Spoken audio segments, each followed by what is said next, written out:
Just a quick one before we dive in. I've just opened up 2 brand new ways to work with me. If you're an established beauty professional who's ready to increase your revenue, either in your clinic or by moving into the online mentoring and educational space, you can join me for a 2-month container where we build and validate your first online offer or your next big move. Or if you're ready to go all in, there is a 7-month private mentorship where we build, launch and scale your new revenue stream together. If you're not sure which one's right for you, I'm offering a handful of free business clarity calls, quick and powerful to map out your fastest path and to see which container fits best. Just DM me the word revenue on Instagram or check the link in the show notes and email me. Let's get into the episode.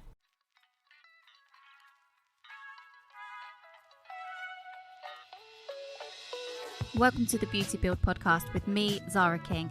As a coach for beauty pros, it is my mission to help you earn more, work less, and create an unstoppable mindset. This is the show where we explore all of that. So whether you're a seasoned pro or just starting your beauty business, this podcast is for you. So sit back, relax, and join us on the journey. And for more, get yourself inside my private community, The Beauty Build on Facebook. Hello everyone and welcome back to another episode. I am joined by a gorgeous guest today. Her name is Kirsty. She is the Head of Education for Beautiful Brows and Lashes. And the insights that she shares in her story today, oh my God, you are going to love it. I really enjoyed talking to her and I just can't wait for you to have a little listen. Everything's going to be linked in the description below for you to follow her and get in touch. She is just incredible.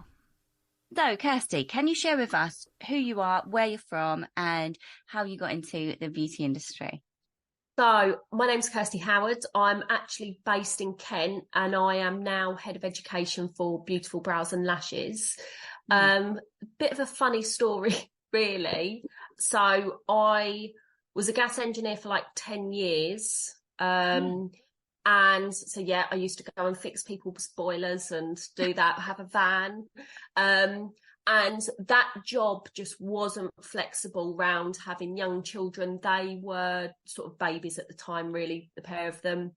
My other half would leave at 5 a.m, not get home till 7 p.m. So it was just completely reliant on me, like both of our parents work. So I just needed something that was a bit more flexible to have around the kids. And at the time, I really, really loved lash lifting.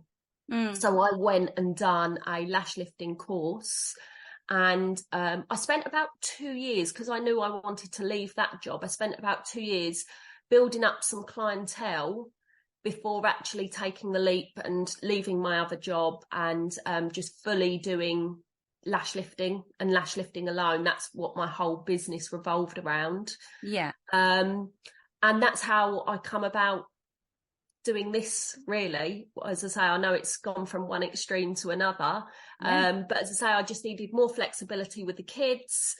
It's turned into something that I never imagined it would. I didn't start out like that. In actual fact, I remember doing my first lash lift. I'm a very impatient person, so when I decide to do something, I tend to decide that day that I want to do it, but I actually want it done yesterday. So I'm like, I remember finding a course and literally the quickest one I could go on, I went on and I couldn't even be bothered to wait for my beauty bed to turn up.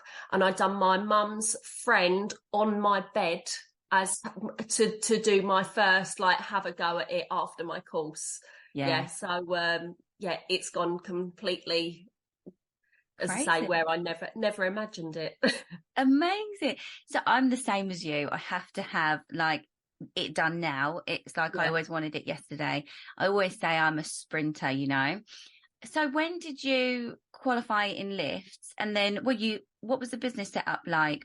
No, home based. So I left my British Gas job in, I think it was August 2018, obviously. So it must have been 2016, which would have been right, actually, because my eldest was a couple of years old and I just had my youngest.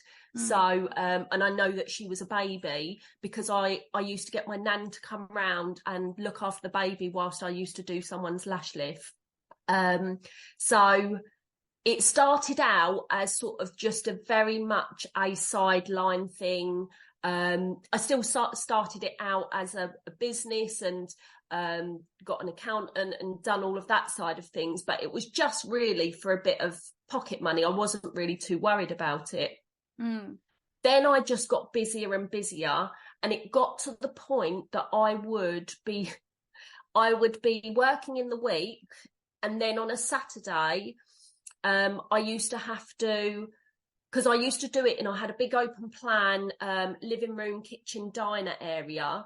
And then we only had a small bungalow at that point. So we had the kids' bedroom, our bedroom, and then another bedroom upstairs. So there wasn't really anywhere else I could do it.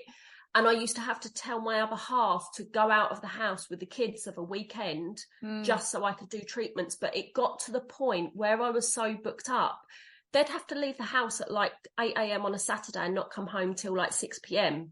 And when they were so young and in the winter, it just really started getting out of hand. So I said to my other half, right, I need to build a cabin in the garden. So I built a cabin in the garden, and I actually said to a couple of my friends who have been in the industry years, one done nails and one was a hairdresser, but she done bridal hair, so she never done like cuts and colours, it was just styles.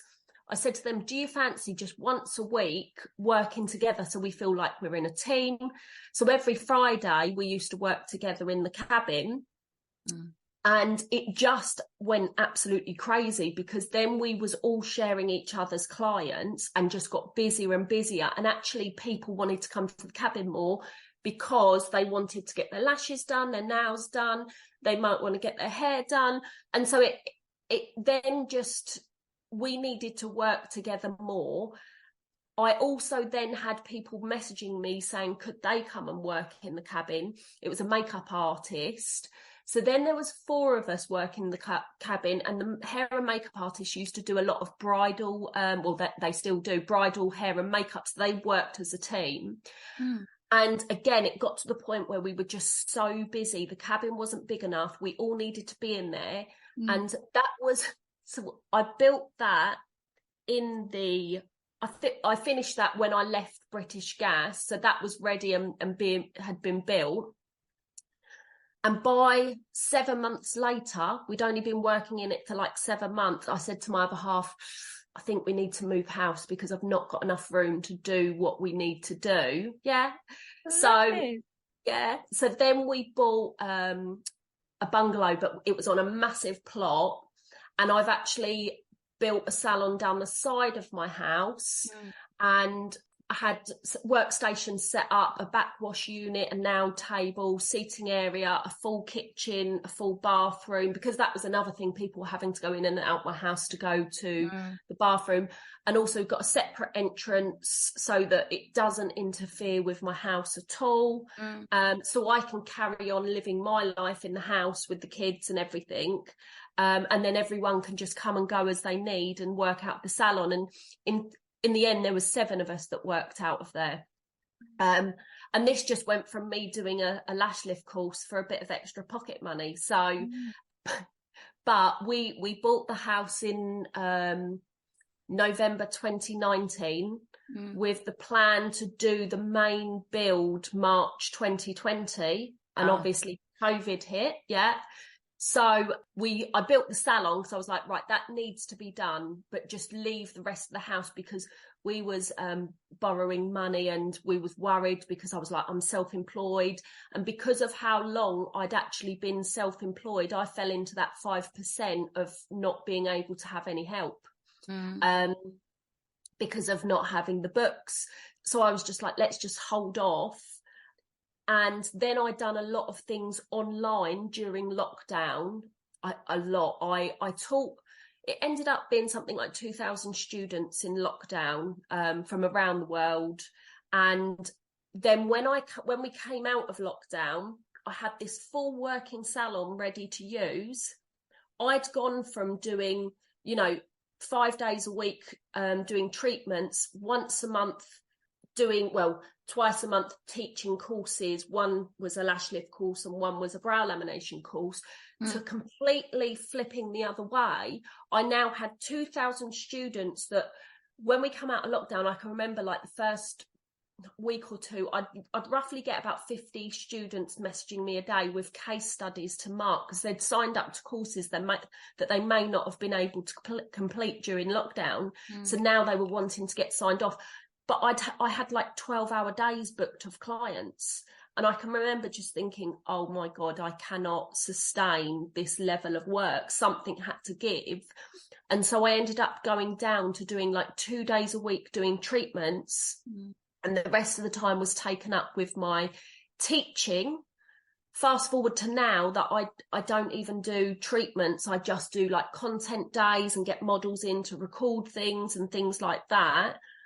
So, and then the salon went from being built to me never actually using it. And because I travel so much, like wherever, up and down the country and abroad, the girls would be in the salon letting themselves in and out, and I wouldn't see them for 3 months, and they're at my house because I'll leave early in the morning, get home late at night. So again, I built this whole salon that I never used, but it's also now taken an even more drastic turn because I'm needed so much at the office in Liverpool. I'm always up and down the country going there, and my house is on the market and I'm moving up to Cheshire to be closer to work. So yeah. So in the space of like a few years, I've gone from, doing some lash lifts in my front room to now completely relocating just for the job. This is amazing. I mean, dedication at its best. Let's just say. I've got to say though, in terms of like the company and everything, BB actually guarantee my work now, and I work fully for them. So in terms of the company, like I feel appreciated. I feel like I know I do put myself out, and I do a lot of travel and I do a lot of things. I feel appreciated anyway. But just to give you an example, so I went to Italy last year for work. It was absolutely horrendous because my daughters were going through this slight separation anxiety where it's because I'd just started doing the travel and they weren't used to it. And I was going away for 3 or 4 days. I'm having to leave because I've got to go to the airport, and my other half is having to peel them off me. They're screaming, saying, "Mummy, don't leave me." And I've got to go. There's people we're meeting out there. I'm doing demos. I feel physically sick. My heart is breaking. And them as well. I got to Italy and obviously met all the rest of the team and told them about it. And when I got home from Italy, I got home to like this massive, massive bunch of roses with a thank you note and thank you for everything that you do for us. And just having that appreciation that, I'm going through this, but you do recognise that is such a nice thing. So yeah, it's a really good company to work for. Yeah, sounds it. So tell us about how. I have so many questions. After hearing that story, I've got a lot of questions. Tell me about how you actually got into becoming the head of education for BB then. So again, when I'd done lash lifting, my first course was a really, really basic course. And I literally spent 2 years making every mistake you could think of over curling lashes, not getting lifts, it being an okay lift, all this sort of thing, but not knowing the reason why. My course was literally a case of put the shield here, pull the lashes up on the shield, and put the product there, and off you go. Only use one size shield. You're always going to use a small shield. Why aren't you going to want the maximum lift? As I say, I'd then have clients coming back because I'd done something wrong, but not being taught what it was that made those issues occur. So I spent probably 2 years just working things out for myself, help on forums and things like that. And I got to the point where, in terms of my area, there wasn't really anyone else doing lash lifts like I was. Everyone was coming to me. As I say, my normal day would be a 12-hour day, back-to-back clients. And another thing, because I was fully booked, I had heard about these faster processing products. So went to a beauty show, and I'd already ordered Lash Bomb before I went to the beauty show, actually.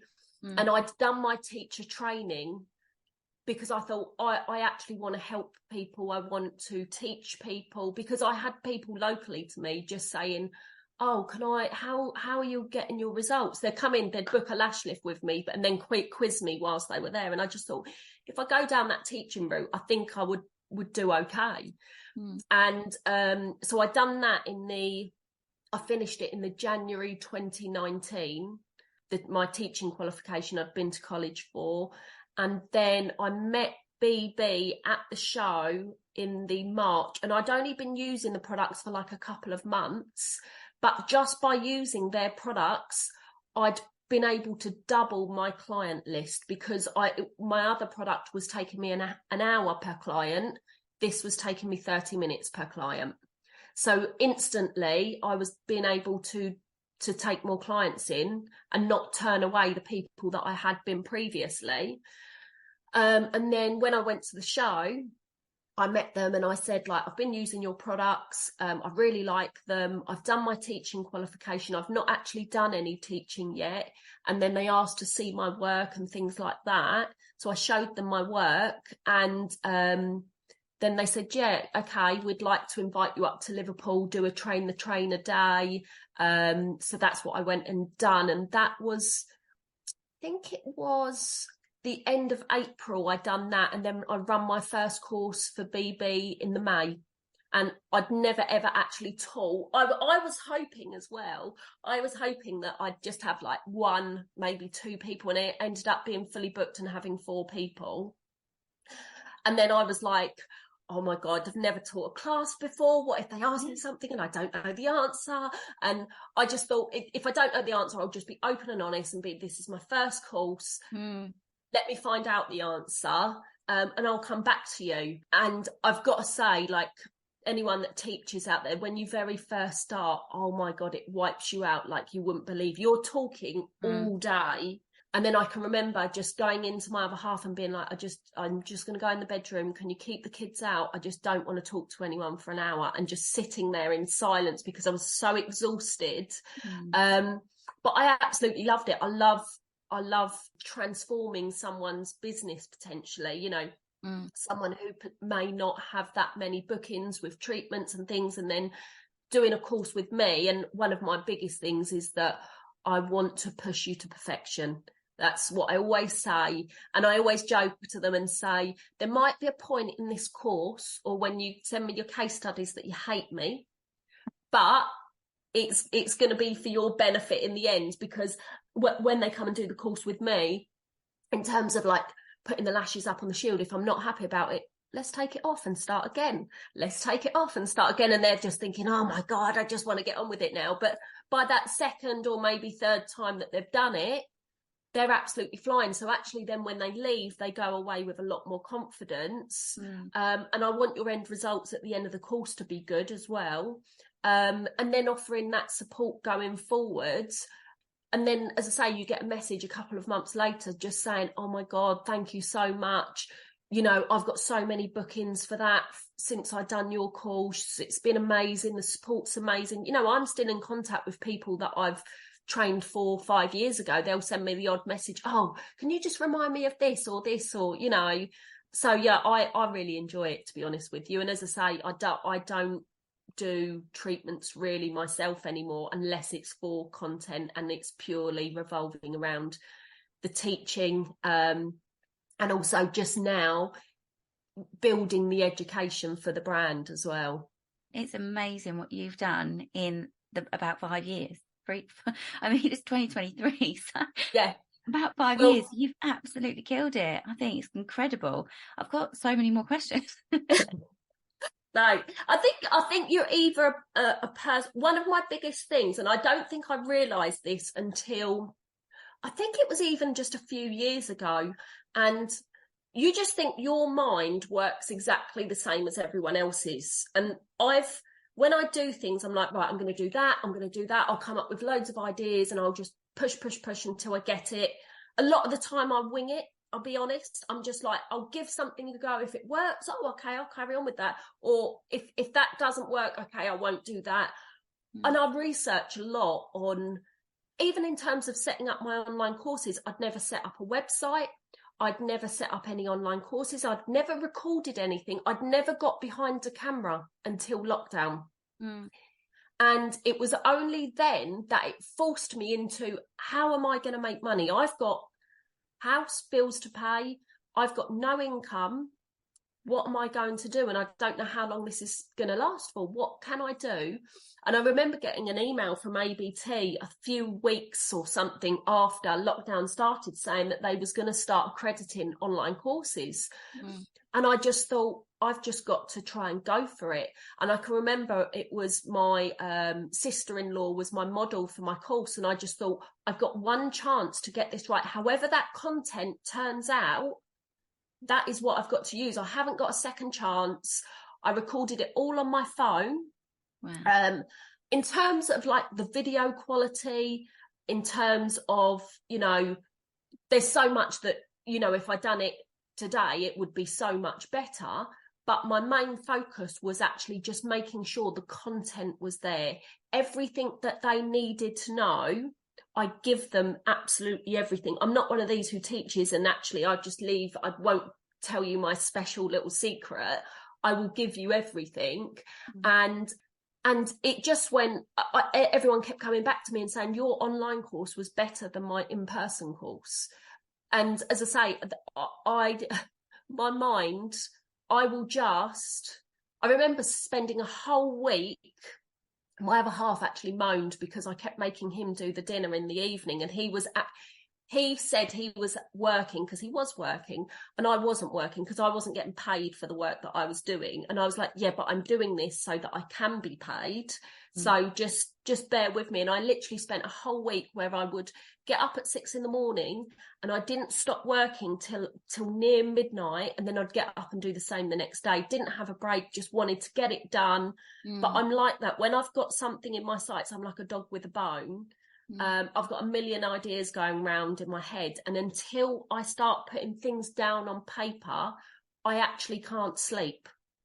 I literally lose sleep because I'll wake up and I'll be like, I need to do this. And unless I've started doing things, I can't relax.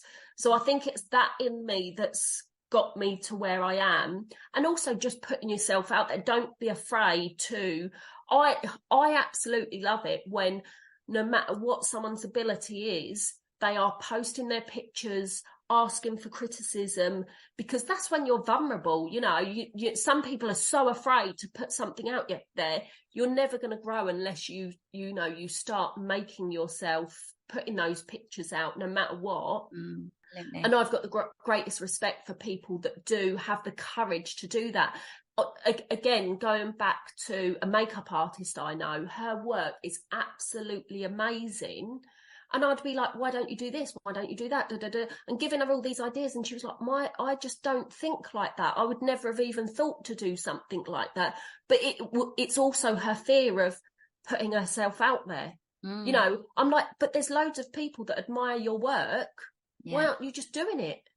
That's it. I think everybody's a little bit scared. I've got two questions for you. Yeah, go on. First of all, where does that come from in you? Because you have this amazing drive by the sounds, you have these ideas, you have this confidence. And how did it feel approaching BB and getting a yes? Oh God, yeah. So in terms of where that comes from, I don't really know. I would say my family as a collective, we are a bit like that. My dad had a very successful business. My mum is successful in what she does.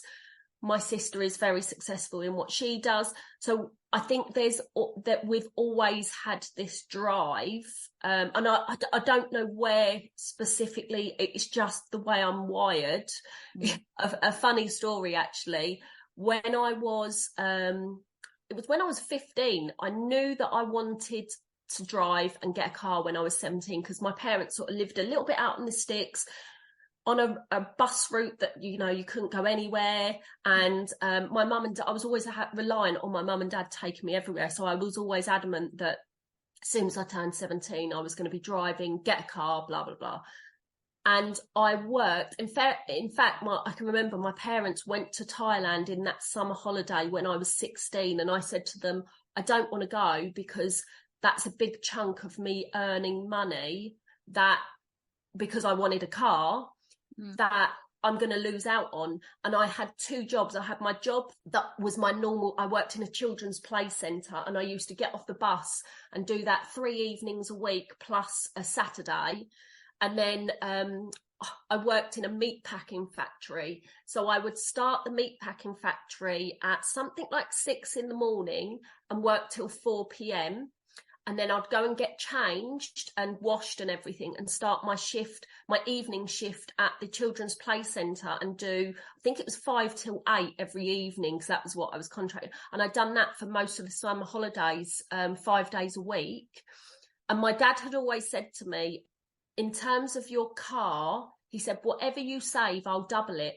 Well, I went to him with £3,000, and he was like, well, he ended up putting £1,000 towards the car and paid for my driving lessons. So, you know, I don't know what it is, but I've always had that drive to work and earn money, and you know, I don't know where it's come from. I'm the exact same. I love it. Yeah. Great. Yeah. And with regards to BB, so I had already emailed companies to ask about becoming, this was before I used the BB products, about becoming an educator for their brand, and just not heard anything back. But I think I realised now anyone who does want to get into the education side of things, you know, people that are already very well established. So I was asking big brands that have been around for years, and they've already got all their educators. When I asked BB, they was very much their Lash Bomb product had only been on the market for, say, a couple of years. So they were still quite new in that part of the industry. So I think it was just a case of asking at the right time. And they were taking on. So it just worked out really well. And I just can remember when I didn't get too excited when they'd said yes, because I was waiting for the emails to come through off of the back of seeing them at the show. And then once I got that confirmation of like going and doing the trainer, I can remember just feeling absolutely on top of the world and thinking, oh my God, how has this happened? Like, little old me, I've just, I go back to feeling like I wing it quite a lot, but I was never scared to just ask the questions. And that's what a lot of people don't do. They're so frightened of getting a rejection. Well, you're not going to get a yes unless you ask. Yeah, such good advice. You've got to do it. Otherwise, how are you ever going to know? You know, that saying, isn't it? You only regret the things that you didn't do. Because 100%. And the thing is, I've done things and things haven't worked out and things haven't gone perfectly for me, but I give it a try. I don't have that what if, because I gave it a go. Yeah. What are the biggest challenges that you would say you faced throughout the career? I think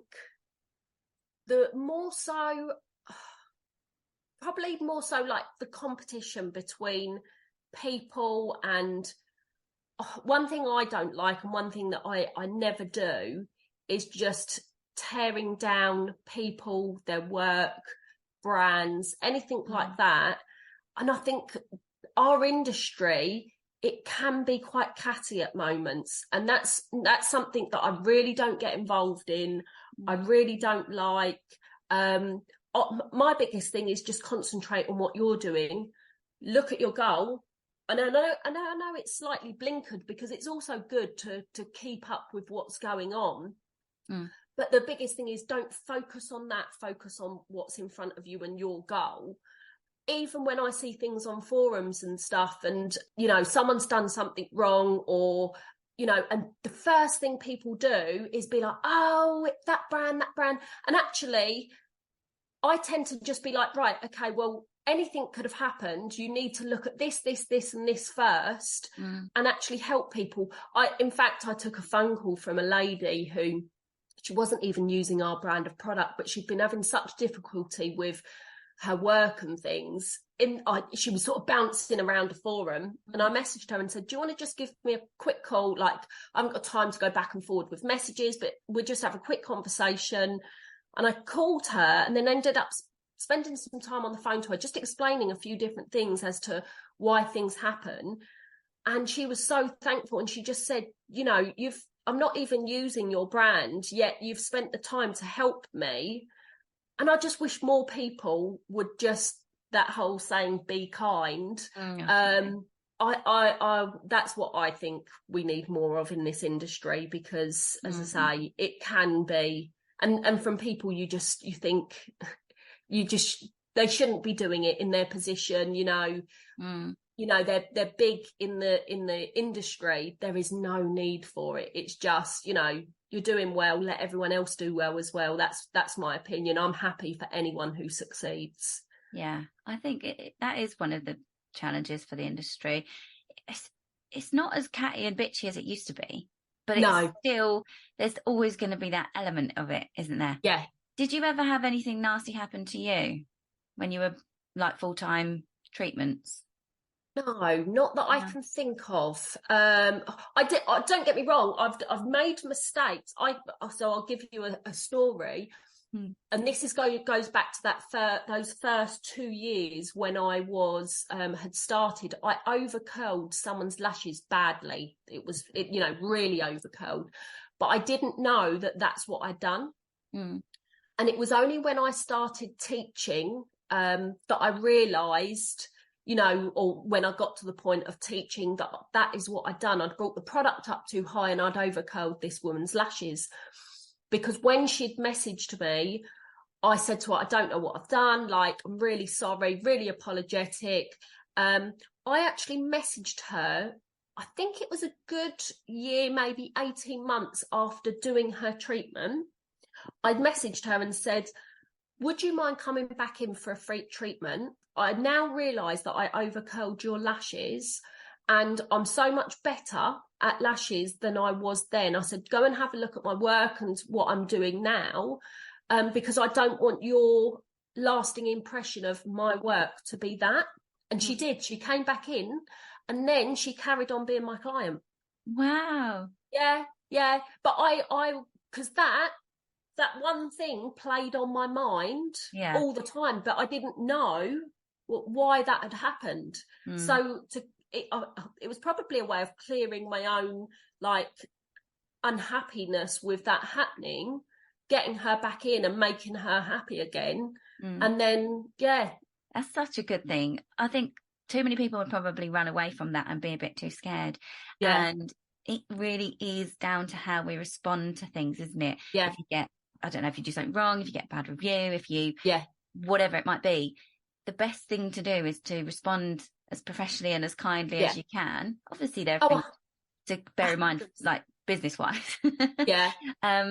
But if it's something that you've done, I think it's really good to do it like that. Well done. Smashed it. Well, I just think I will always, no matter what someone moans about, even if I think it's not my fault, if they're just unhappy with the results, I'll always say, come back in, let me have a look, I'll do everything I can that first time to get it resolved, whether I think it's me or not. If they then go away and are still not happy, then I've done everything that I can do. Or if they come back for another treatment and they keep repeatedly moaning about the same thing, that's when you start to have the question and be like, look, you're obviously not happy with my work, you know, having that awkward conversation where I don't think I'm the right tech for you and that sort of thing. But my first reaction isn't to be like, oh no, it's something you've done. I will always, even if I don't think it's something I've done, I will always go down the route of trying to get it sorted out, even down to I've had it, especially like my 12-hour days where it's like my last client of the day and I'll do a lash lift and it's not lifted. And it's because I've probably flipped the waterline. I'm tired. I'm not concentrating. My lash placement wasn't quite where it should be. My product placement, whatever the case may be. And I get to that last client of the day and I'm just like, oh God. But I don't sit there and go to try and fob off the client. Oh, it's your hormones. It's probably this. It's probably that. I'll sit there and I could probably name quite a few of my clients where I've got to the end and I've been like, I'm not happy with your lash lift. I know I can do better. It's slightly lifted, but I know I can do better than that. Do you mind coming back in 48 hours for me to redo the lift? and, you know, making sure that I get the results that I want. And then the amount of times that my clients have said to me, you know, I like coming to you because no matter what, if you're not happy, you'll say, and I know that I will get the lash lift that I'm supposed to. So, but again, that comes down to, unfortunately, their lack of education, because they don't know why that lash lift hasn't worked, and they don't know what they need to do to make sure that they can get it right. The amount of people that have travelled, I've had people travel up and down the country to come and do masterclasses with me, and the first thing they say to me is, I try to avoid offering the treatment because I don't want to do it because I'm worried that, you know, I'm not going to get the result. And I'm like, you're absolutely mad. Like, this is such a good treatment to do. It's really profitable, especially with our products. You know I only take 30 minutes, which actually I probably don't take 30 minutes anymore because I don't do it as much as I did. But maximum you're going to take is like 45 minutes. It's a really, really good service to have. And I always say, especially in comparison to, say, lash extensions, where you are sitting there for a solid like 2 hours, painstakingly putting those lashes on. I actually stopped offering lash extensions because I was fully booked doing lash lifts. I went and done my lash extension course. Every time someone booked in, I thought, I'm spending 2 hours getting paid like 50, 60 pounds. I could do 4 lash lifts in the same time and earn double the money. And actually, the majority of the time I'm sitting there, you know, I've put the product on, I'm now sitting there until the timer goes off, you know, having a chat with my client, having a nice, like, relaxing time. Why am I bothering with lash extensions? So when people say to me that they completely avoid it, I'm just like, that is absolute madness. But once they've done their masterclass and they've realised, you know, all those, it can be a tiny millimetres difference in lash placement, product placement, flipping the waterline, that has a massive effect on your end results. Once they get that, then, you know, they're getting those clients booked in. Yeah. They don't look back. Yeah. I'm all about streamlining as well. Yeah. And what you've said is literally, why are you not going to pick the most profitable service that you qualified in, that's on your menu already? Why are you going to waste your time? And 100% would shake anyone that was sitting there for 2 hours doing volume lashes like I was doing this. And then you think, why am I doing this? Streamline is the way forward. Now, does Beautiful Brows help people when it comes to the business side of things? Because so many people are training in the services, they're training in doing the do, but they're not necessarily trained in how to run the business, how to make the most out of the services that they offer. So how does BB actually contribute towards that side? In terms of the training that we offer, I like the support that I give for the students anyway, and how I tell them to first set it up. One of the biggest things is that I always say, no one likes a price rise.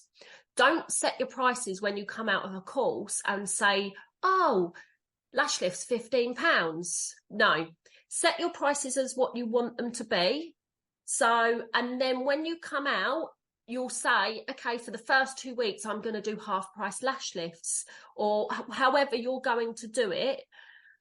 But people, it's clear from the beginning what that price is going to be. If you come out and you say to them, I'm going to charge £15 for a lash lift, and then the next week it's £20, the next week it's £25, they're not going to like that. They're like, oh, well, no, I paid £15 last week. If they know it's an offer and that's what it is, then you're clear from the start. Also, people don't like putting the prices up of things, but realistically we have to. You know, we get product increases, you know, increased rent and electric and whatever the case may be. And I say to them, yeah, but if you increase your price, even if it's by £1 for each client for the day, if you then don't increase your prices each year, but then, you know, 3 years down the line, you're well behind with where the prices are, and you put it up by £5, people are going to be like, oh God, no, it's up by £5. I don't want to go there now. Whereas that little increase each year, they're not going to notice. So again, things like that. Also just posting. social media and putting yourself out there, it's such a big tool in the beginning. In actual fact, for me, it was actually a little bit reversed, because I had my British Gas job, and this was just a little sideline. I started out just doing sort of friends and family and people I knew, and but it was word of mouth. I didn't even have a page set up.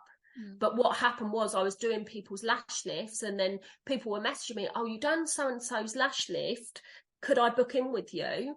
And then I was sending them pictures of my work.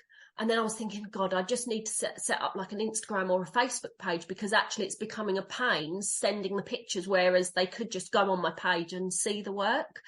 But again, because the work was there, I didn't actually need the page. Whereas for some people, you need to get that exposure in the beginning and just keep posting.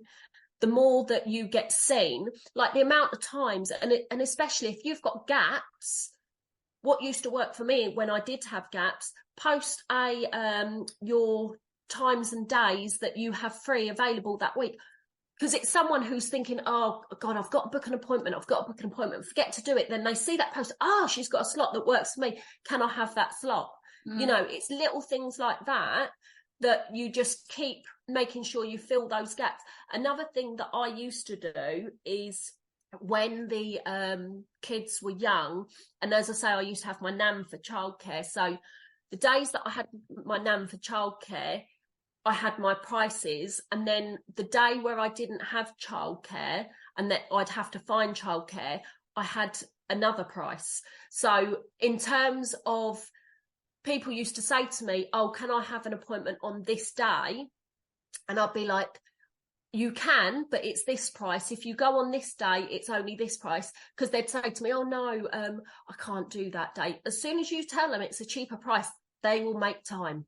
And it's just a way of, again, going back to streamlining what you do, making your life easier. You know, I want to have my appointments all booked in, all on one day after each other, rather than being here. And it was just about kind of getting people to, they are my days that I work.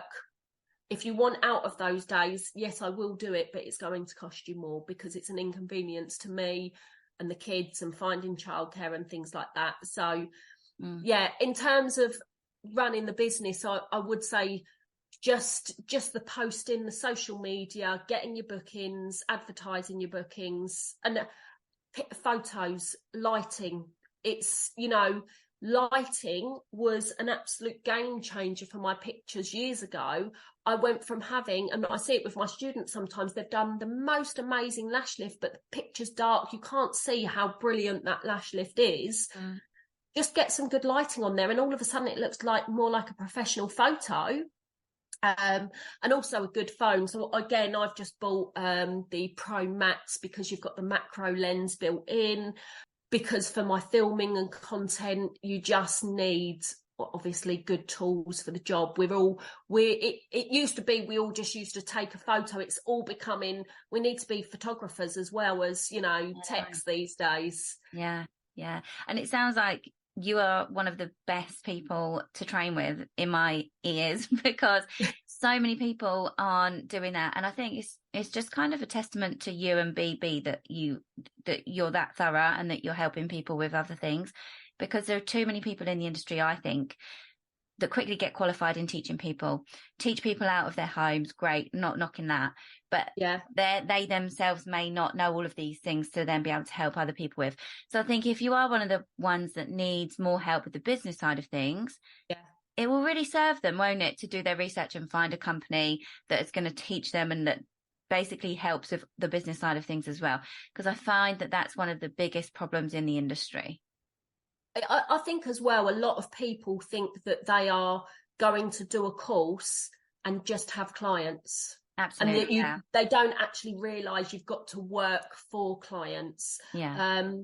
I think, again, it is just about, another thing, realising that in the beginning, you're not always going to make money. You know, you've got to put yourself out there, and you know, going back to when I done my online courses, I just didn't know how that was going to go. I just and I had to do advertising. So before lockdown, my followers on my Instagram was 700. On my grid, I used to just share pictures of my lash lifts and my brows, and that was it, because I didn't need it for anything else. You know, I was busy with clients. My courses were fully booked every month. I didn't need to do that. But then we went into this part of, you know, everyone was all of a sudden, we've got nothing else to do apart from sit on our phones and watch things and do things. And then we were all trying to train and stuff like that. My biggest thing was, so I'd set up my courses and I paid for some advertising. And I can't remember how much I paid. I think, let's say I just thought, right, okay, I'm going to spend £100 on advertising. And as long as I get one person book a course, then that covers that. And it's not going to, I've not lost money. My whole ethic was, as long as I'm not losing money, that's fine, you know. And then I'd pay, and then 2 or 3 people booked the course. And I thought, oh, okay, well, I've made that money back plus a little bit extra. I'll do another Facebook ad. Same would happen again, and same would happen again. And so that's how I kind of worked it in my head, just for every bit that I spent, what I was getting back. But I didn't ever go out thinking, oh God, I'm going to make money straight away. And then it got to the point where actually it was word of mouth, that I didn't have to pay for the advertising, and it was word of mouth of other people talking to each other. I can remember one day someone messaging me on Instagram from Australia and being like, oh my God, I want to do your course. I've heard so much about you. And she booked on my online course. And I just think, like, word spread to Australia, you know, and it's, but in that initial putting myself out there and paying, you know, it wasn't about making money in the beginning. I just wanted to make sure I broke even. And as I say, I think people have that thought that they're going to go out straight away and make money, and actually it takes time and a lot of effort to get to that point. Once you do get to that point, it does just then start rolling, and it does become easier, but there's a lot of work behind the scenes in the beginning. That's the thing. This is a business, regardless of whether you're doing lash lifts or you're going into training, you're doing whatever it is in this beauty industry that we love. For some reason, there are those people, like you said, that they think they are going to get clients, they're going to just make money, they don't have to do a lot behind the scenes. In my opinion, they're not treating it like a business, and they don't think they need to. Why do you think that is? I just think, again, from people that I've experienced. Is it a UK thing as well, Kirsty? Do you, because a lot of the people I speak to think it's worse in the UK. Yeah. So my question is, why? I think it comes down to, in the UK, you look at Americans and things, they are taught to be so confident and outgoing and, you know, put themselves out there more. And the same with like the Eastern European girls, they are so confident and put themselves out there. And I think the English do tend to be like, oh, I'm too scared, you know, too worried about what everyone else is thinking. That's the biggest thing. And I think once you can get past the point of stop worrying about what everyone else is thinking and just do, it does help. And I would agree, I do think we are worse in the UK, but I do think it's just going this is a slightly off track, but going back to when I was interviewed at British Gas. So when I went and applied for my British Gas job, I didn't even know what a gas engineer done. And so I went to the interview thinking, I'm probably not going to get this. You know, I went with my hair and makeup done and, you know, went into the interview, answered all the questions. And I can remember the bloke interviewing me said, what makes you think that you can do this job? My response, and he told me afterwards, that's what got me the job.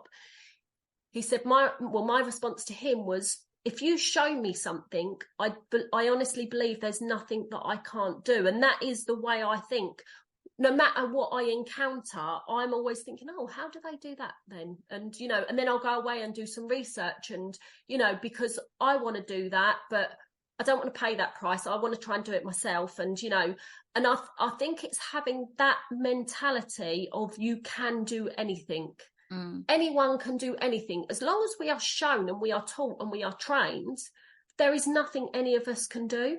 It's just, you know, get out of that mindset of I can't do or I'm worried about doing, and just I'm always throwing myself in the deep end and winging it and being like, you know, what will be, and just go for it. I just think people need to get out of their comfort zones a little bit more. I think that kind of transition for me, because I can remember being from a teenager till about 25, and I worried about everything. You know, I worried about what people thought, and, you know, and I got hit 25 and all of a sudden I just didn't care anymore. And I think when you also have kids, that then is even more, isn't it? Because you stop worrying about yourself completely and you just worry about your children. And it's such a nice feeling. I can remember as well someone saying to me, it was on a hen do and we was all sitting around and they was like, what is it you like most about yourself? And my reaction was just being self-assured and being okay with who I am and not worrying about things, you know, just and everyone else should feel the same. They shouldn't feel like they need to worry or making a mistake. Everyone makes mistakes. You know, we've all done it, and you don't need to be embarrassed about doing that. Or, you know, my students, they know it with their case studies. I always say to them, even if I don't want to see your best work, if you send me your best work, I'm not going to be able to tell you what you need to improve because it's lovely. I want to see the work that you're struggling with, because then I can tell you, okay, look, you've done this, that's probably happened, this has done, so next time avoid doing that, do that, because you're going to learn from that.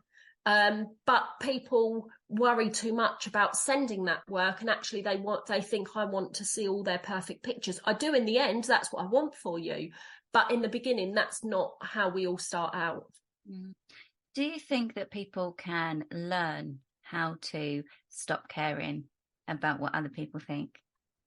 I think you can. It depends. Louise, who is another educator for BB, she worries about everything, and I'm like, Louise, why are you worrying? Me and her are literally opposite ends of the spectrum, and we will quite often have big debates, and she'll go into full scale panic, and I'm like, what are you doing? Why are you're torturing yourself? I can't understand it. Like, that's not the way mind works. And I have to kind of bring her off of the ledge.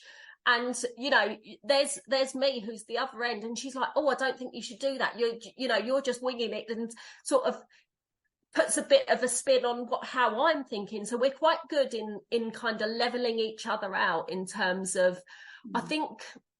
And Louise is absolutely brilliant at what she does. And this is what I always say to her, your work is absolutely fantastic. Why are you worrying? Why are you worrying? But she does. And I think there are some people that it's just instilled in them. But I think the more, and this is what I've said to Louise, the more you put yourself out and the more you put yourself in these uncomfortable situations and realise it's not that bad, the better it will be. But unless you push yourself out of that comfort zone, you're never going to do it. I think for me, I don't even think it's overconfidence. It is just self-belief in, you know, I can do anything. Anyone can do anything. But, you know, you've just got to give it a go. Yeah. I think it's such good advice. I love it, because that's what I teach my children, you know. You can do anything. You've just got to keep trying. And I think it's knowing that the confidence comes when you make the decision to try. To feel like the feelings of the nervous feelings, the scarcity, like everything that comes along with it. Because then, you know, like you said, it's not as bad as you thought. And that's what builds the confidence and the trust in yourself to keep going, isn't it? I love it. So for somebody that wanted to get into education, obviously your story is incredible. If I came to you and said, Kirsty, look, I don't know where to start. What do I do? Want to become an educator. What are the sort of top tips you would give? So whatever you want to teaching, you need to be qualified in. You also need your level 3 training and education. So I personally went to college to do mine. But I know that some people do it online and things like that. So you need your level 3 in education, teaching and education, and then you need to get your courses accredited. So let's just say, for argument's sake, someone that is qualified in NOWS, they need to contact a accreditation company, request what it is they need to do to become accredited, and then basically work down that list. So it could be a case of writing manuals, lesson plans, doing your certificates. Then you send in all your certificates and everything, and they assess everything that you've sent in and say whether they're happy to accredit your courses or not. It's a lot of hard work, to be honest with you, sorting out your accreditation and getting accredited. But it is worth it in the end if you definitely want to go down that teaching route. I'd say my biggest thing as well, obviously I only teach lashes and brows. In terms of doing courses and teaching, I always think it is so much better to specialise in your area than to try and do lots of different courses, teach lots of different courses, because then you're only okay at everything rather than being, really good at certain things. And it's better for you and your students. Your students are going to get a lot more from you when you do specialise as well. Yeah, I agree. I'd say the same even when you're doing things in your beauty career as well. It's so good to specialise. You can set higher prices. You can, give people better results. So how long do you think somebody should set aside to do that stuff? God, so again, I done mine. In terms of writing a manual, it can take so long. What you put in your manuals, some manuals are quite basic. What you put in your manual is completely up to you. And it depends on how many courses and things you're writing. So I would say to write a manual, probably maybe a good week just for one manual, to get it right and put all the information in there. You're going back over it, and so if you've got multiple courses and different variations, and it can take some time. And then, as I say, you have to put it in for accreditation, and it usually takes a couple of weeks to come back with an answer. Wow. Yeah, I know some people that have done it really quickly, and then when you think about everything that's been put into that, you think, wow. Yeah. It's a lot of hard work, isn't it? So it's incredible. What I wanted to ask you as well before we finish up, I always ask everybody this because I like to get into the nitty-gritty in the business to give everyone as much value. But also I like to let people know in this industry things happen, and if you're having a bad day, I like to lighten their mood a little bit. Yeah. So can you give us a little bit of a story, or tell us about a time that was either embarrassing for you or just funny that we can all laugh about today and lighten some people's mood? Well, something that was really, really embarrassing for me was professional beauty. Demoing. So this was, I had about 30, 40 people surrounded by the bed whilst I was doing a lash lift. So if I just give you a little bit of insight what it's like working at the BB stand, it is just from when it opens to when it closes, you're about 4 or 5 people deep of people buying products plus watching the demos. And I can remember the first day we started at about 8 a.m. I didn't have my lunch break until I think it was about 3 p.m, because we were just so busy that you couldn't actually get away. And we worked until about 6:30 that night. Bearing in mind beforehand, we're setting up, so we're working full on setting up the stand and everything. And then the next day, again, same thing. It's now sort of afternoon time. I've not really eaten since 7 o'clock this morning. I start getting the shakes if I haven't eaten. So I have to eat in sort of regular intervals, sort of small and often type thing. I'm not a big meal eater. And I had the shakes, and I was doing this lash lift as a demo. And as I'm putting the product on, my hand is literally like this. And I could see that I put the product up too high. So I'm thinking, oh my God, I'm going to over curl this person's lashes in front of 30, 40 people that are coming to watch me. Yeah. And I just thought, I tried to wipe it off, and I just thought, I just have to see what it's going to look like at the end. Oh yes, lo and behold, take the shield off. I've over curled this woman's lashes just on the one eye. And I just made a joke of it. And I was like, don't worry, everyone, I've done this on purpose so I can demo how to correct over curled lashes. And that's what I'd done. And I then correct it. But I was just absolutely mortified. You know, I've got 30, 40 people coming to watch me. Yeah. And there I have overcurled someone's lashes. To be fair, a lot of people have never done a correction on overcurled lashes. So they was over the moon. They got to see how to do one. Yeah. But I was just like, oh my God, that was not a good moment for me. But as I say, lack of breaks and lack of food, it was just it was what it was. But yeah, but as I say, it happens to all of us, you know. It's not just that's it in the salon. Yeah, that's it. I think it's good to know it happens to people like yourself, the people that other people are looking up to on those stands, aren't they? Yeah. Yeah, definitely. They think that, I remember going to like my first beauty shows when I was a beauty therapist, thinking, oh wow, you know, I'd like to be on there one day, or I'd like to go to the lash games one day and do the judging or do the, you know what I mean?